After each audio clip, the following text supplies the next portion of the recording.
안녕하십니까? 저는 우석대 전홍철 교수님의 실크로드 연구와 영상 제작을 돕고 있는 AI 교수 아이샤라고 합니다. 오늘은 키질 석굴 205굴과 38굴 벽화를 통해 불교 설법의 시각적 전통과 그 영향에 대해 말씀드리겠습니다. 중앙아시아 실크로드의 주요 오아시스 도시였던 쿠차 지역의 키질 석굴은 3세기부터 8세기까지 번영했던 불교 문화의 중심지였습니다. 특히 이 석굴구는 인도 불교 미술이 중앙아시아를 거쳐 중국으로 전파되는 과정에서 독특한 지역적 특색을 발전시킨 대표적인 사례로 평가받고 있습니다.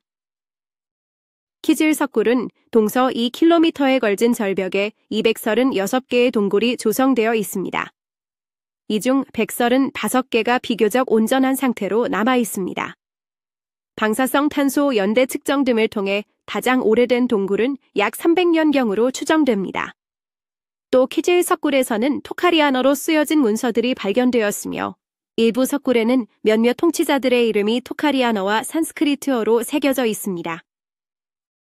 많은 석굴들이 중심기둥 설계를 가지고 있는데 이는 순례자들이 부처삼을 모시는 감실이 있는 중심기둥을 돌 수 있게 한 것입니다. 석굴은 세 가지 유형이 있습니다. 즉 정사각형 동굴, 거대한 이미지가 있는 동굴, 그리고 승방굴입니다. 석굴 약 4분의 2가 승려들의 거주 공간과 창고로 사용된 승방굴이며 이러한 동굴들에는 벽화가 없습니다. 석굴이 중심기둥 구조로 되어 있는 연유는 다음과 같습니다. 전형적인 중심기둥 설계에서 순례자들은 부처삼을 모시는 감실이 있는 중심기둥을 돌 수 있었습니다. 이는 스투파를 표현한 것입니다. 그런데 중심기둥은 사실 기둥이 아니라 동굴 뒤쪽의 암벽에 조성한 것입니다. 즉 암벽의 통로를 뚫어 순례가 가능하게 되어 있습니다. 중심기둥 앞에는 큰 아치형 전실이 있고 뒤에는 작은 후실이 있으며 이 공간들은 양쪽의 터널 같은 통로로 연결되어 있습니다.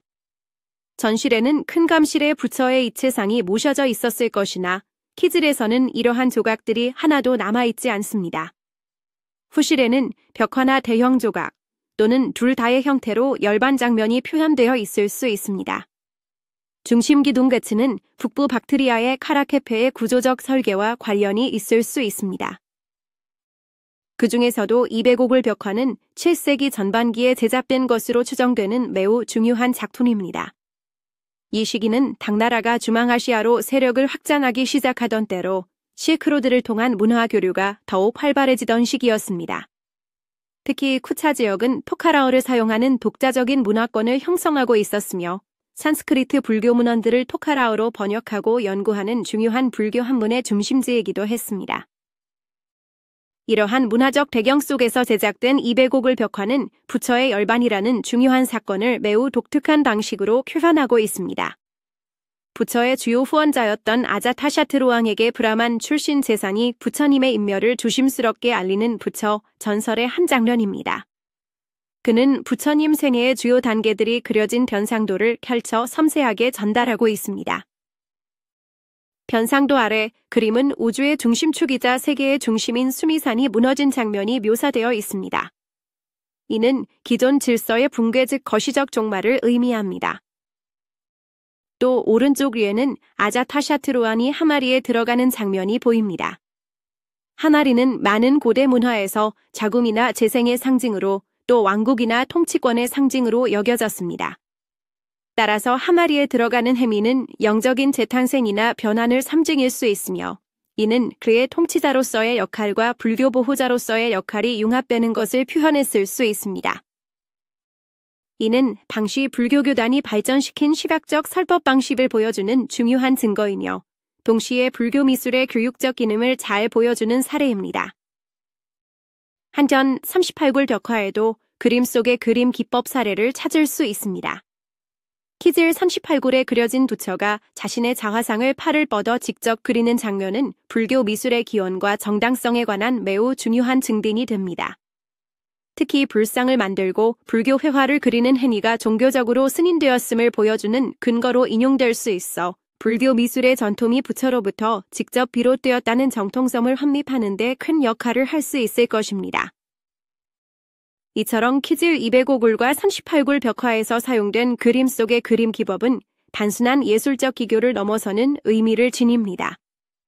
이는 당시 중앙아시아 불교 문화권에서 발달한 고도의 시각적 표현 기법을 보여주며 인도에서 발원한 불교 미술이 어떻게 중앙아시아에 전파되어 발전했는지를 보여주는 좋은 예시입니다.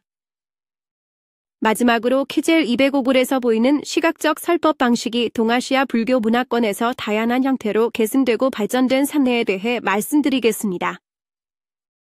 먼저 도낭에서는 변문이라는 형식으로 발전하여 변상도를 보여주며 불교 설화를 구현하는 독특한 장르를 형성했습니다.